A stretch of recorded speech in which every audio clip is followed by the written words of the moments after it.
Let's take a closer look at the Layers panel and explore the options it gives us. In our Chapter 12 folder, we're going to begin with the file Layers01. Now, much of what we do to layers is going to occur in the Layers panel. We can add a new layer simply by clicking on this Add Layer icon, and there we have Layer 1, a brand new layer. We can duplicate an existing layer simply by clicking on it and dragging it down to the same icon, and now we have a copy of that layer.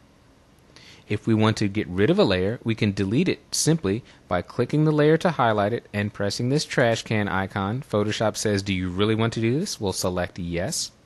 You could also delete a layer by clicking it and dragging it to the trash icon, and that will eliminate that Photoshop warning.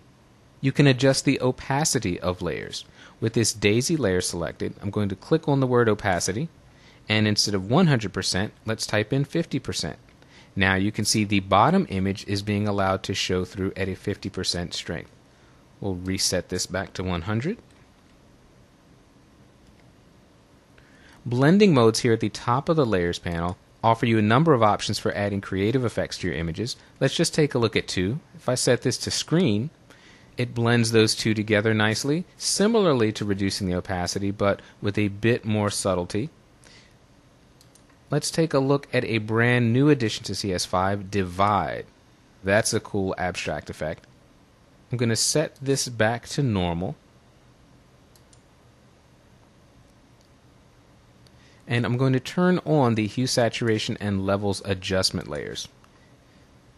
Right now, the adjustment layers are applying not only to the daisy layer, but to the sky layer. If I turn off daisy temporarily, and you can see that levels is applying to this bottommost layer. But suppose I want these two adjustment layers to only apply to the daisy layer and not spill through. Well, we can do that by creating what's called a clipping mask.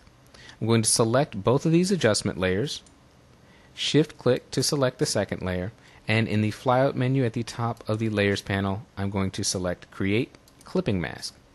Now look what happens. If I turn this on and off, you can see daisy changing, but that sky along the top of the image is remaining the same. These effects have been clipped so that they end at the layer immediately below them. Adding layers to your images greatly increases their file size, but if we flatten an image, we compress all of this information into a single background layer. And we can flatten simply by going back to the flyout menu and select Flatten Image. All those changes take effect, and they're now a background layer. I'm going to undo that, Control-Z on the Mac, Command-Z on the PC.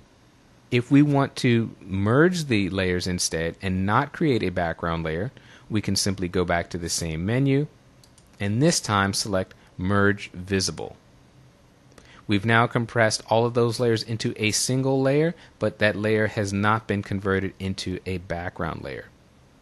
I want to show you another image. Let's close this one, and we don't need to save it.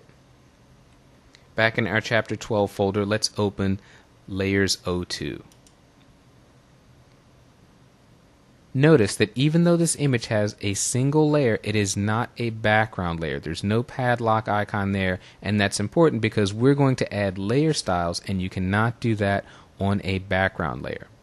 Let's go up to the Window menu, select Styles, and we have our styles options here. On the flyout menu, I'm going to click and we're going to load some new styles. Let's start with photographic effects for this image.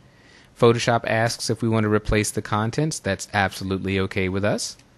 Now you see all these icons here. These really offer you no help in terms of what the effects are going to do. So let's go back to our flyout menu and select text only.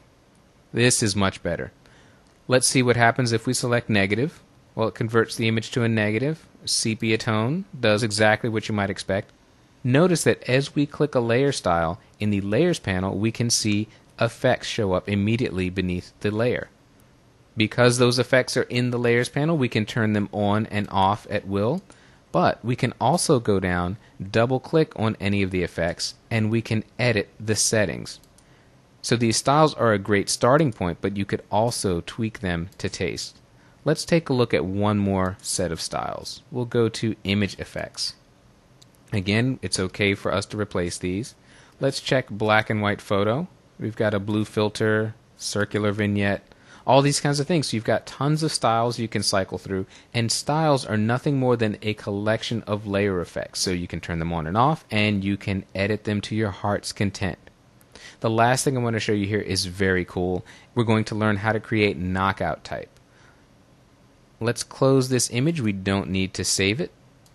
And back in our Chapter 12 folder, we are going to open the file titled Knockout. Now in this image, I've got a background layer.